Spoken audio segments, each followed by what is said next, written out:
2022년 하루하루 내게 주어진 시간을 어떻게 살아야 할까요? 우리 아이들도 잘 아는 이야기입니다. 한 소년이 서울에서 공부하다가 방학이 되어 농촌에 왔습니다. 소년은 땀 흘리며 밭을 가시는 아버지를 도와드리려고 소를 몰아 밭을 갈았습니다. 서툴게 쟁기를 하다 보니 밭고랑이 구부러졌습니다. 이를 보고 아버지는 쟁기질을 할 때는 앞에 목표를 세우고 나가야 똑바로 갈 수 있단다 라고 가르쳐 주었습니다. 소녀는 둑에 누워있는 풀을 뜯고 있는 황소를 목표로 밭을 갈았습니다. 그런데 이번에도 고랑은 똑바르지 않았습니다. 아버지는 황소가 움직이니까 내 고랑도 구부러지는 것이니 움직이지 않는 것에 목표를 두어야 한다고 말했습니다. 소녀는 다시 앞에 우뚝 솟은 포플러 나무를 목표로 밭을 갈았더니 이제는 똑바른 고랑이 완성됐습니다. 여기에서 세 가지 인생관을 생각해 볼 수 있습니다. 인생의 목표와 목적이 없는 허무주의, 환경에 따라 목표가 변하는 상황윤리, 그리고 분명한 목표와 올바른 방향이 있는 성경적 인생관입니다. 변치 않으시는 하나님께 소망을 두는 삶, 우리는 하나님께 믿음을 둘 때 실망하지 않습니다. 하나님 없이 사는 것은 목표도 방향도 없이 여행하는 것과 같습니다. 우리의 귀중한 생명이 하나님께서 주신 사명과 만나서 내 인생의 목표가 될 때 내 삶은 더욱 빛나고 가치 있게 될 것입니다. 주여, 주는 대대에 우리의 거처가 되셨나이다. 우리의 연수가 70이요 강건하면 80이라도 그 연수의 자랑은 수고와 슬픔뿐이요 신속히 가니 우리가 날아가나이다.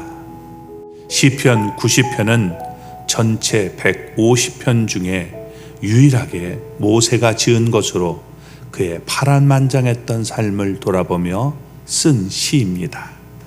이 시는 아도나이라는 말로 시작되는데, 아도나이는 주인이신 하나님을 부르는 칭호로 가장 먼저 하나님이 주인이심을 고백하며 하나님의 창조와 영원성을 찬양하고 있습니다.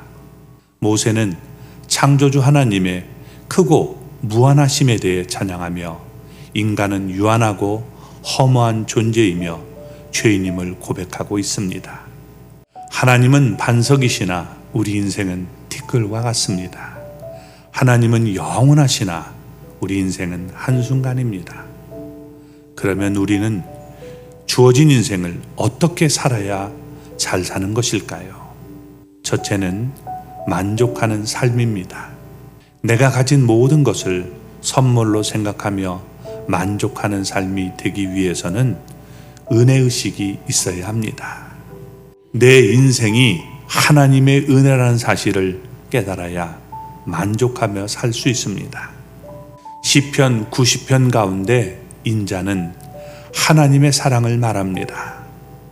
죄인된 우리를 향한 신실하신 하나님의 사랑이며 그 사랑이 내 마음에 가득할 때 어떤 상황에서도 만족하며 살아갈 수 있습니다. 둘째는 기쁨의 삶입니다. 풍요로운 삶을 살면서도 기쁨이 없고 염려와 근심이 가득한 사람이 많습니다.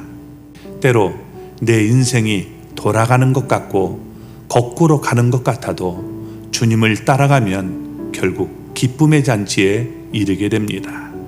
진정한 기쁨은 내 삶의 여정을 하나님과 동행할 때 누릴 수 있습니다. 셋째는 열매 맺는 삶입니다. 우리는 하나님 나라에 가치 있는 일에 쓰임받아야 합니다. 내게 있는 건강, 재물, 재능, 모든 것이 하나님 나라에 쓰임받을 수 있어야 합니다. 2022년 올 한 해는 하나님이 기뻐하시는 삶을 위해 많은 영혼을 살리는 일에 힘쓰며 가진 것에 만족하고 감사하며 날마다 주님과 동행함으로 기쁨이 넘치고 그 안에서 풍성한 열매를 맺는 복된 삶이 되기를 간절히 소원합니다. 이건기 목사 올립니다.